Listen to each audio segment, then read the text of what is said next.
Hello મિત્રો, જય માતાજી। આજે એક એવા વિષય ઉપર વિડીયો બનાવી રહ્યો છું કે મારો આ વિડીયોને લાઈક અને કોમેન્ટ નહીં મળે ને તો કંઈ વાંધો નહીં, પણ શેર જરૂર કરજો ઘર ઘર સુધી, બની શકે તેમ વધારેમાં વધારે।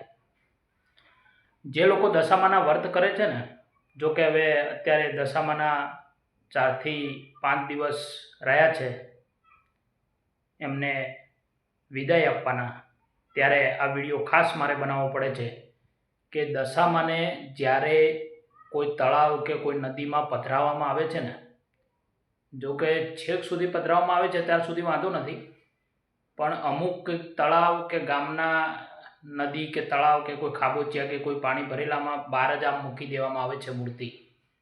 એ જોઈને ખૂબ જ દુઃખ થાય છે, કારણ કે તમે પોતે વિચારો યાર, જેને તમે 10 દિવસ પૂજ્યા છે, જેની આરતી કરી છે, દીવા કર્યા છે, જેને તમે એક ભક્તિમય માહોલ 10 દિવસ ઘરમાં રહે, દશામાં તમારી બધી જ મનોકામના હું તો કહું છું પૂરી કરે, પણ એની હાલત 10મા દિવસે જાગરણના દિવસે આવી ના કરશો પ્લીઝ। એને સારી જગ્યાએ પધરાવો, અને માટીની મૂર્તિ લાવ્યા હોય તો ઘરના મોટું ટપ લઈ અને પાણીમાં પધરાવી શકાય। બાકી કોઈ મૂર્તિને તમે નદી, નાળા કે તળાવમાં પધરાવવા જાઓ તો ખૂબ સાવચેતી